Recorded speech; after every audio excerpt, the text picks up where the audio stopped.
Hello friends, आ गया सोमवार Monday, जिस दिन से हमको स्पोकन इंग्लिश की सीरीज़ की शुरुआत करनी है।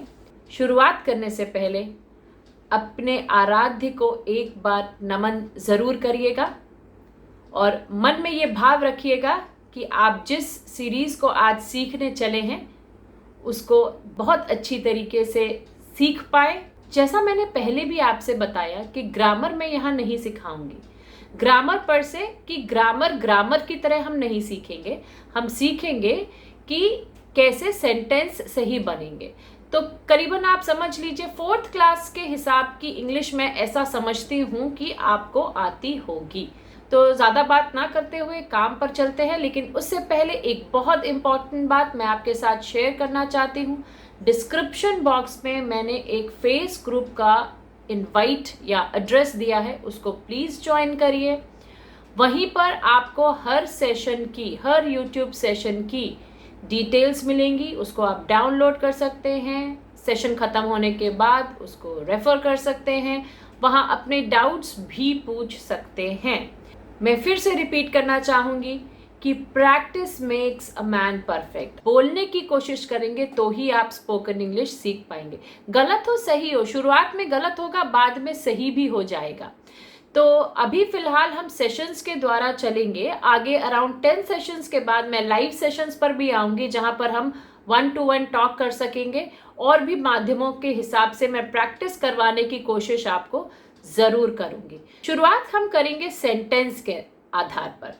सेंटेंस यानी कि वाक्य। तो सेंटेंस क्या है? सेंटेंस बेसिकली शब्दों के ग्रुप को कहते हैं, मगर ग्रुप मीनिंगफुल होना चाहिए। इंपॉर्टेंट, जब 4-5 शब्दों को आप इकट्ठा लाते हैं और उनका कुछ मतलब बनता है, तभी वो सेंटेंस कहलाएगा। इंग्लिश में सेंटेंस के 2 पार्ट्स होते हैं, 2 भाग होते हैं, सब्जेक्ट और प्रेडिकेट।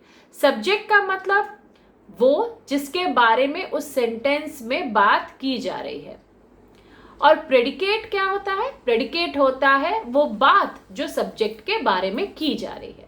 जैसे एक हम एग्जाम्पल लेते हैं, Ram plays with the football. Ram football के साथ खेलता है। तो हम किसके बारे में बात कर रहे हैं? राम के बारे में बात कर रहे हैं। हम फुटबॉल के बारे में तो नहीं बात कर रहे ना, हम राम के बारे में बात कर रहे हैं कि राम फुटबॉल से खेलता है। तो राम बना सब्जेक्ट, और सब्जेक्ट क्या कर रहा है? वो फुटबॉल के साथ खेल रहा है। तो ये section plays with the football, football के साथ खेलता है, ये बना प्रेडिकेट। कोई भी आप सेंटेंस लीजिए, तो जिसके बारे में बात हो रही है वो हुआ सब्जेक्ट, और सब्जेक्ट के बारे में क्या बात हो रही है वो हुआ प्रेडिकेट। एक और उदाहरण जल्दी से लेते हैं। यू स्पीक इंग्लिश, तुम इंग्लिश में बात करते हो। तो सब्जेक्ट कौन हुआ? यू, और प्रेडिकेट क्या हुआ? स्पीक इंग्लिश, बात करते हो। इसी तरीके से तीसरा example, Ram and Tara eat only fruits while at office. Ram और तारा ऑफिस में केवल फ्रूट्स खाते हैं।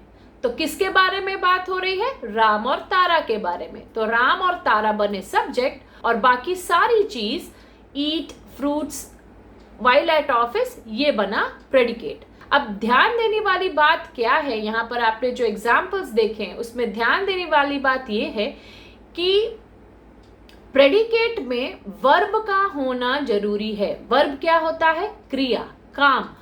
हर सेंटेंस में कुछ ना कुछ काम होता ही है। जैसे आपने देखा, राम और तारा खा रहे थे, राम फुटबॉल खेल रहा था, तुम इंग्लिश बोल रहे हो। तो बोलना, खाना, ये सब क्या हुआ? वर्ब हुए, क्रिया हुई। तो कभी कभी ऐसा होता है कि क्रिया के साथ में या कुछ काम हो रहा है उसकी डिटेल भी होती है। राम और तारा खा रहे हैं, क्या खा रहे हैं? फल खा रहे हैं। तो खाना हुआ वर्ब, और उसके साथ क्या खा रहे हैं? फल खा रहे हैं। तो वर्ब की डिटेल भी साथ में आ गई। कभी कभी क्या होता है कि वर्ब की डिटेल ही नहीं होती, सिर्फ वर्ब होता है।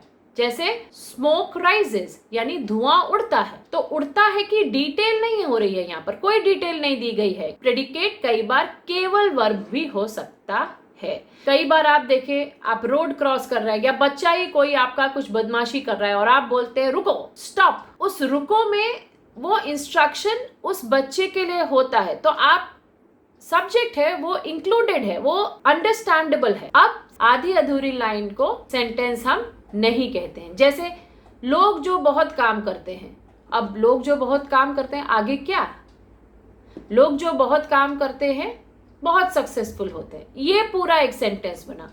People who work hard are mostly successful, ये एक सेंटेंस बना। लेकिन अगर आपने बोल दिया पीपल हु वर्क हार्ड, तो ये सेंटेंस नहीं बना, क्योंकि ये पूरी इंफॉर्मेशन हमको नहीं दे रहा है। तो सेंटेंस पूरा करना हमको बहुत जरूरी है, पूरा विचार व्यक्त हो जाएगा तभी वो सेंटेंस पूरा कहलाएगा।